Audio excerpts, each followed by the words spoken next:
Hello everyone. From my perspective here in Vietnam, watching the world news unfold can be quite complex. This morning, Sunday, April 13th, 2025. Around 9:48 a.m. local time, I came across an international news report detailing recent actions by U.S. President Donald Trump regarding sanctions against Russia. Let's try to break down what this report says and what questions it raises.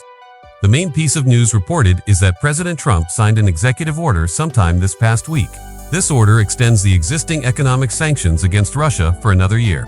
The report notes these are sanctions originally put in place by the previous U.S. administration under President Biden, and they needed to be extended beyond April 15th to remain active.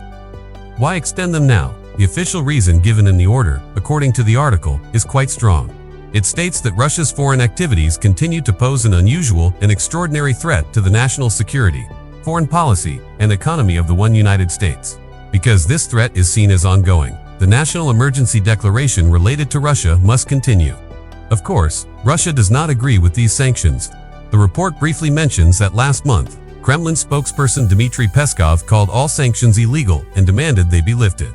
What makes the timing of this extension particularly interesting, as the report points out, is that it comes right in the middle of the Trump administration's own efforts to push for peace talks between Russia and Ukraine. We have read in previous reports how difficult these talks seem to be. Despite what the article calls shuttle diplomacy, the only agreement so far seems to be a weak, temporary partial ceasefire related to energy infrastructure, and even that is shaky, with both sides reportedly accusing each other of breaking it.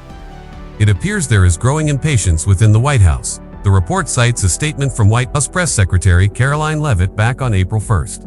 She apparently said, "President Trump is losing patience and is disappointed with both President Putin of Russia and President Zelensky of Ukraine for not finding a solution to the conflict. The president is disappointed with the leadership of both sides." Leavitt is quoted as saying, "He wants to end this conflict as it has gone on too long, and too many people have died. Our team continues to engage with both the Russian and Ukrainian sides, and President Trump pays attention to this topic every day."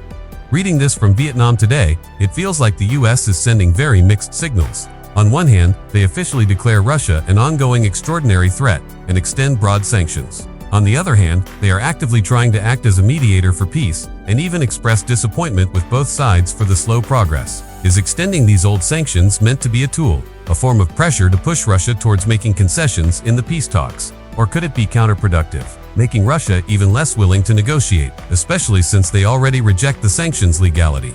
It is a confusing picture.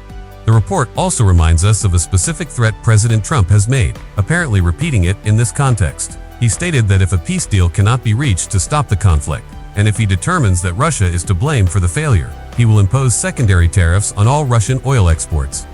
So, the strategy described in this report seems to combine several elements: maintaining existing sanctions, pushing diplomacy, expressing impatience with both warring parties, and holding a specific, severe economic threat over Russia alone.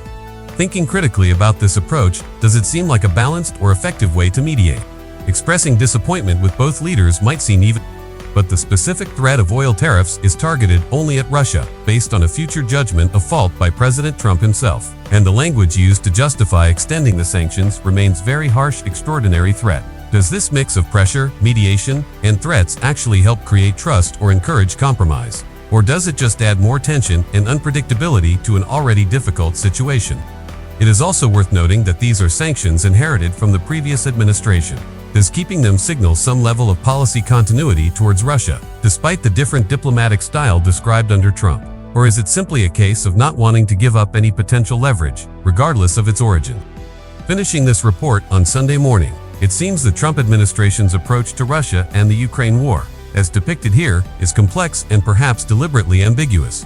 Extending sanctions while pushing peace talks, showing frustration while holding out threats. It paints a picture of high-stakes diplomacy where pressure and negotiation are tightly interwoven. From here in Vietnam, observing these international maneuvers, it is hard to be certain whether this strategy will lead towards ending the conflict or simply keep the situation complicated.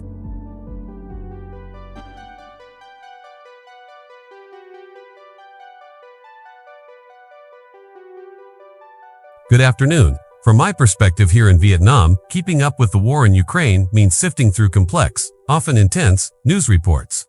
It is now Sunday afternoon, April 13th, 2025, around 2:14 p.m. local time, and I have been reading an international report that paints a detailed picture of the current battlefield situation as reported today. Let's try to understand the key points and what they might mean. The report touches briefly on diplomacy, mentioning that the U.S. President's envoy, Steve Witkoff, apparently had a long 5-hour meeting with Russian President Putin, focusing on the conflict and ceasefire solutions. This connects to earlier reports about diplomatic efforts.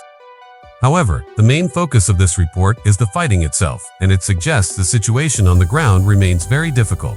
Firstly, on the Ukrainian side, the report states there are no plans to lift martial law or hold presidential elections.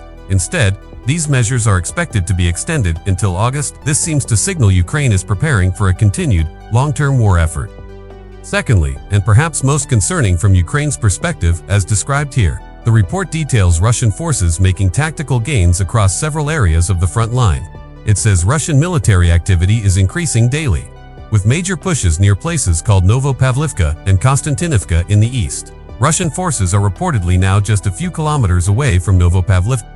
The report highlights significant Russian activity near Konstantinivka too, specifically mentioning the village of Kalinovo in the Donetsk region. According to multiple sources cited in the report, including both pro-Russian channels like Revontkor, Ribber, and Ukrainian military analysts like Deep State, Russian forces have captured Kalinovo. This agreement between different sources suggests the loss of this village by Ukraine is likely accurate. Russian troops are also reported to be advancing in the fields around Kalinovo. The report also describes intense fighting near the city of Toretsk, also in Donetsk. It says Russian forces have been active there since early April, pushing Ukrainian troops back from some positions, taking territory southwest of the city, and establishing footholds near villages like Druzhba and potentially Dakhny. Capturing Dakhny, the report notes, could help future Russian attacks. The report does mention Ukrainian forces are actively using drones, making advances harder for Russian troops in some areas like near Druzhba. Another interesting point is the mention of Kursk, a region in Russia near the Ukrainian border. The report says Russian authorities are actively evacuating civilians from the Rilsky district. They're due to unusual actions by the Ukrainian military. It doesn't specify what these actions are, but the fact that evacuations are happening suggests Ukraine might be succeeding in creating pressure across the border, or that Russia perceives a significant threat there. Reading this detailed battlefield account, several thoughts arise. The first is about momentum.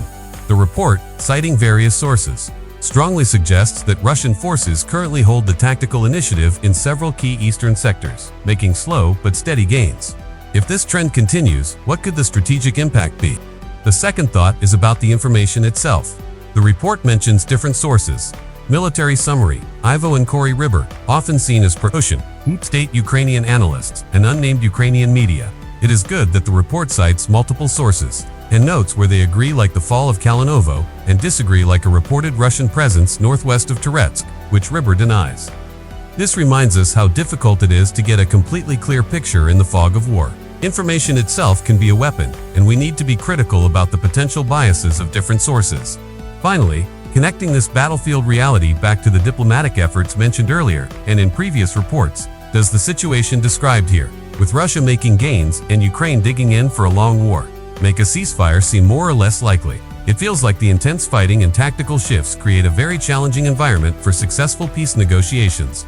Finishing this report on Sunday afternoon, the picture it paints is one of continued grinding warfare with reported Russian advances in key areas.